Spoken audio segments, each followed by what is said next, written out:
Gun Gallery here. This is going to be a follow-up video to a previous one that I made about the Quackenbush rifle. This is a little bit more in depth and a little bit more information about the history of these firearms. Now, in my digging for information on these, I did manage to come across a few things. One is the February 23rd, 1886 patent for the breech loading gun by H.M. Quackenbush. Another is the September 23rd, 1890 folding or wire stock for the Quackenbush Jr. And third is the H.M. Quackenbush adjustable stock for firearms, which is used on the bicycle guns. Now, interestingly enough, this and I believe this patent both were referenced further on in history for other companies that were making collapsible wire stocks. Because that's something you do, is if you're, borrowing from a patent, sometimes you do reference it. And you'll see that within the patent office patents every now and then. Now, these are always interesting to come by. When you're researching something, coming across some of the original information about what the inventor was thinking when he came up with them.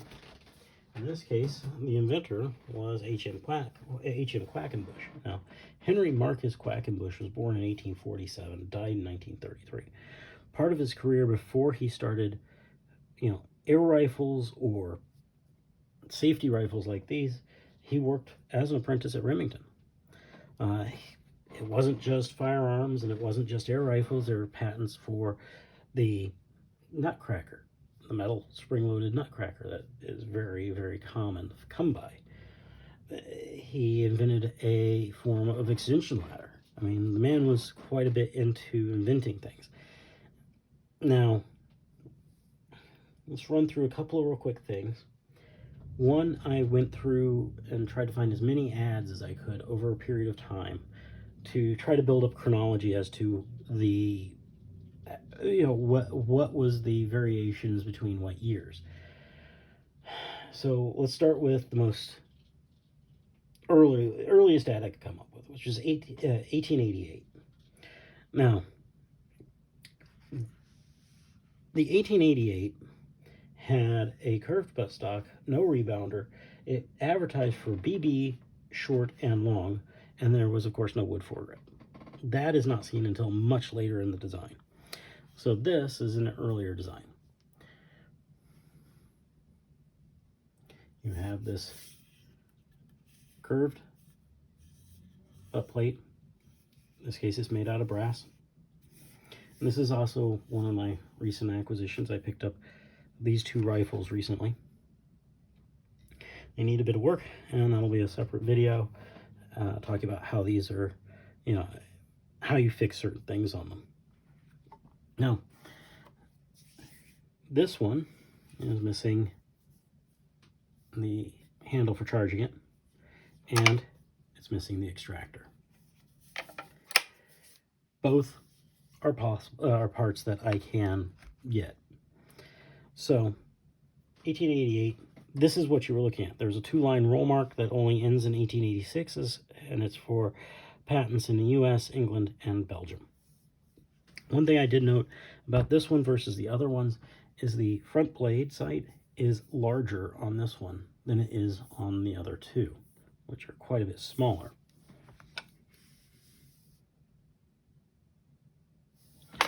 So that is another difference, but I cannot pin down that change to any particular time frame.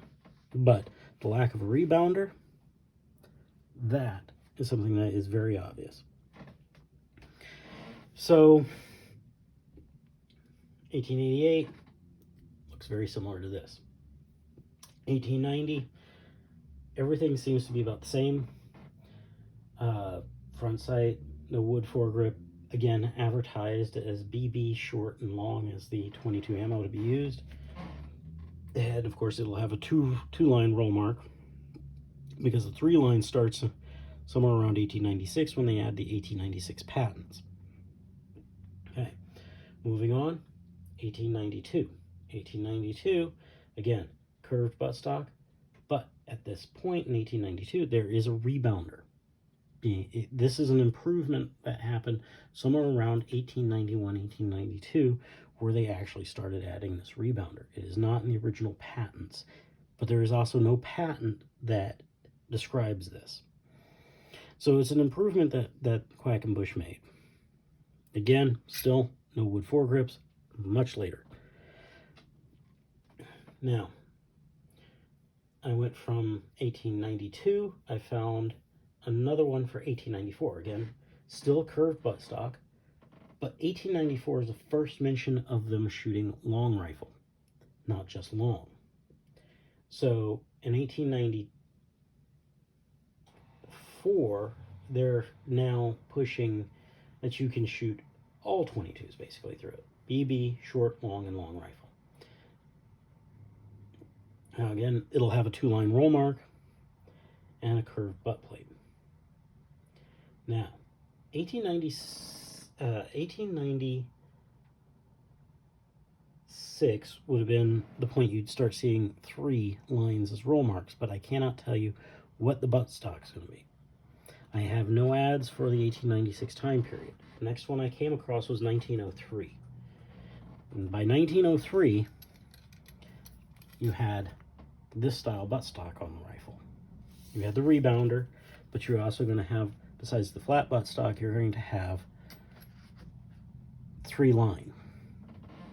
Now, there is 3 different roll mark types that I've come across. You have your 2-line, a 3-line, and another 3-line. This 3-line measures from this distance. Goes well underneath your breech, whereas this one stops right before it. It is only that long. Now, the reason I figure this is an intermediary between this one and this one is this roll marks go underneath the breech. This goes underneath the breech. This does not. This seems like it's towards the later end of the production. And this has 3 roll marks, flat buttstock, rebounder, all your, typical. But the 1906 ad, you have a 3-line roll mark, flat buttstock, rebounder, BB, short, long, long rifle, and is now including a wood foregrip. So between 1903 and 1906, they start producing these with a wood foregrip that probably slotted over this. And it was probably a visual kind of improvement because they're trying to compete with Remington, Winchester, and other companies who make a bolt action, say, youth rifle, simple rifle. And, well, Quackenbush was still doing this, since 1886. So I found nothing after 1906. And some of the patents reference that they were going to end or need to be renewed by 1903. The life expectancy end was 1913, sorry. And I saw nothing else about them ever being extended, used, or anything else after that point. And I do not agree with the idea that these were being produced all the way up until World War II, simply because there's no advertising at all after 1906 that I can find. If they were still making these, they'd still be advertising and selling them. Air rifles, sure. These, no. So I don't believe the company continued producing these after, say, the 1910 time frame. Anyway, to the rifles. So these are the 3. This is my current one that you saw in the last video. This one I picked up has a J.M. Davis memorial tag, which is reference to a large firearm collection. You can look it up online. It's one of the largest privately held firearm collections in the United States. I'm not exactly sure how the previous owner came about this. This was actually picked up at a Cabela's along with this one at the same time. Now both of these have a few issues. Neither of them have the extractor. and that's not a problem. I'll do a video showing you how that even gets put in here. And this has a makeshift charging handle. This one has none. These parts are available. These parts I can get without an issue. The rebounder is also missing inside this. This spring is not the rebounder. This is simply the spring that the rebounder actually interacts with. This one has the actual rebounder in it. This one does not.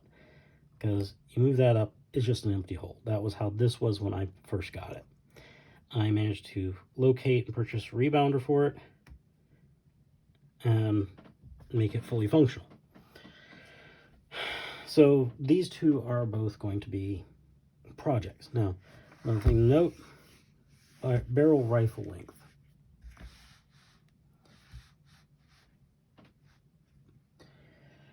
This is the 18-inch.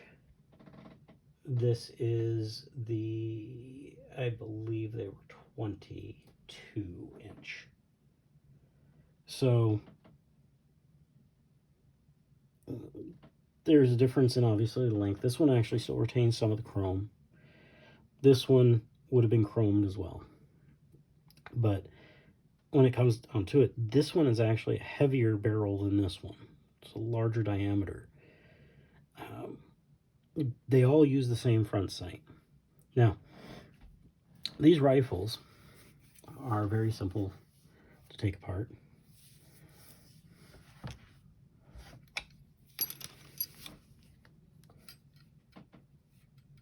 Of course, I tightened them down too far.